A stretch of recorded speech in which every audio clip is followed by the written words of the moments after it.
Mornings, but this morning it is one of the most controversial parenting topics: breastfeeding. Feeding your baby, is breast best or bottle? Well, since it is World Breastfeeding Week, we wanted to answer some of those questions, and to help us this morning, parenting journalist, mum of two, Mara Lee, joins us. Good morning, Mara. And kindly, we're joined by a couple of mums, Kate Abraham with her daughter Lydia, and also Lisa Snow with baby Isabella. Ladies, good morning. Good morning. What beautifully well-behaved children we Aren't they have. good ones? We haven't heard a peep yet. They are just stunning. Well, it is always, a tough subject. Now, Kate, you're breastfeeding. That's right. Okay, you started breastfeeding right from the start. How's it working for you? I've actually been really fortunate. It's been easy, which I know makes me quite rare, but yeah, it worked for us. Once we got the attachment right, it's been fine. And the attachment, I mean, how long was that? Days, hours?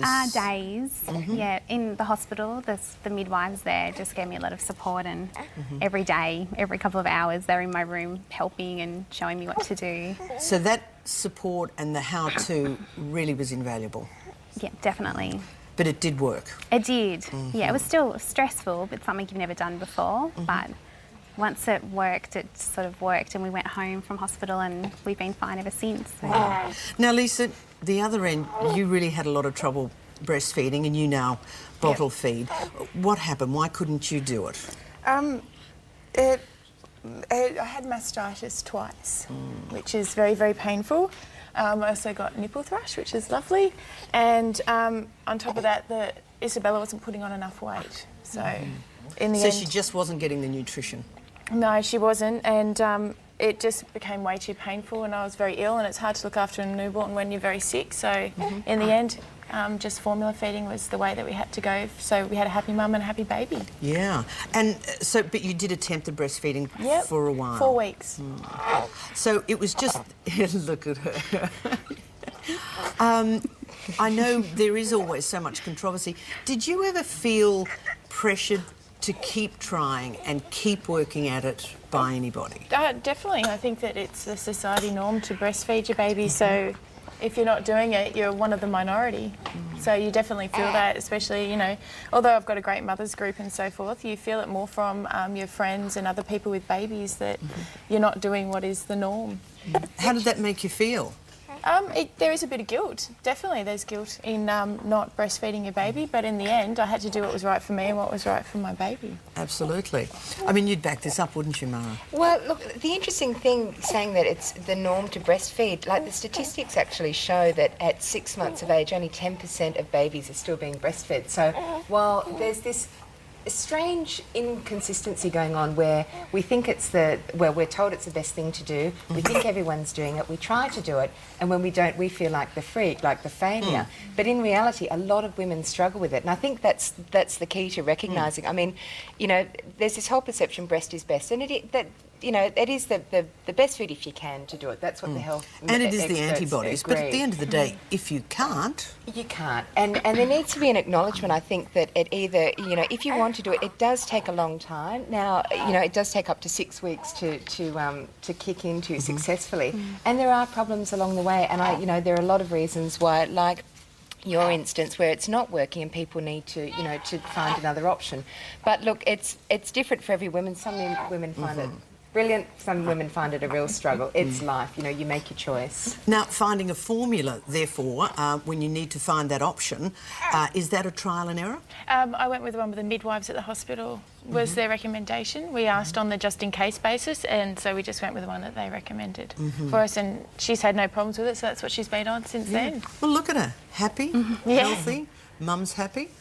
And Kate, in terms of, the feedback you get from mothers group, you are breastfeeding, so that is, quote, the norm.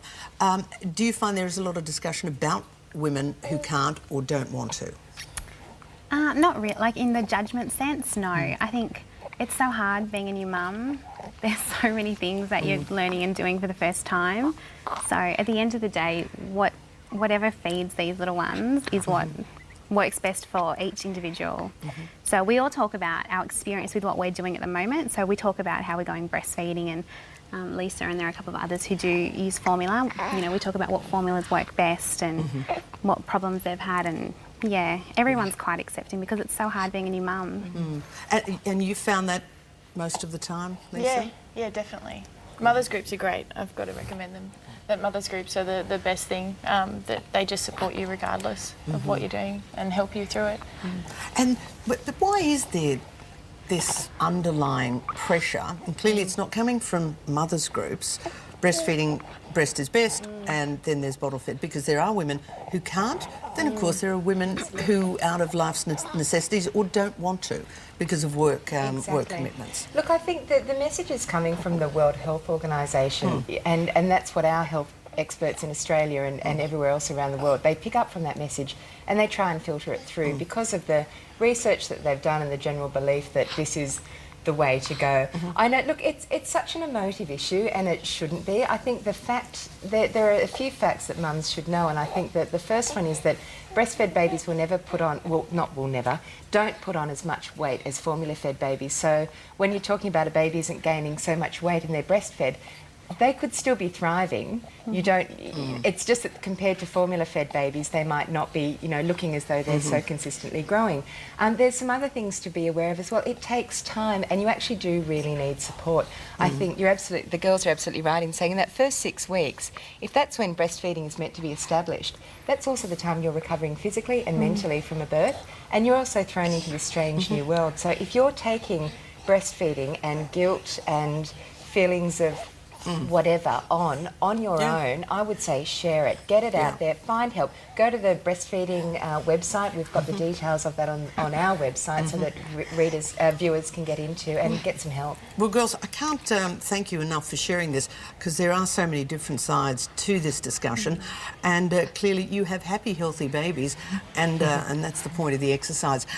Excuse me. And I know you get on the chat room a lot, don't you? Yeah, we do. Essential Baby. Yeah.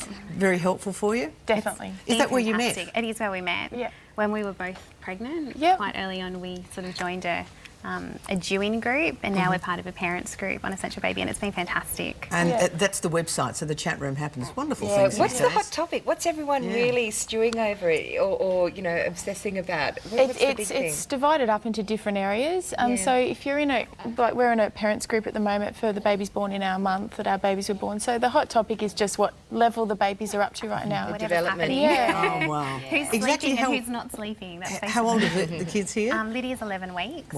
13 weeks. Wow, amazing. Okay, here's a question for you girls. What's your favourite Kylie song? This is the 20th anniversary of Kylie's #1 hit of Locomotion. Have you got a fave? We've got an email here. This is from Chris. All of them, Chris says, but I do have a special place in my heart for Can't Get You Out of My Head. Kylie, thank you, Chris.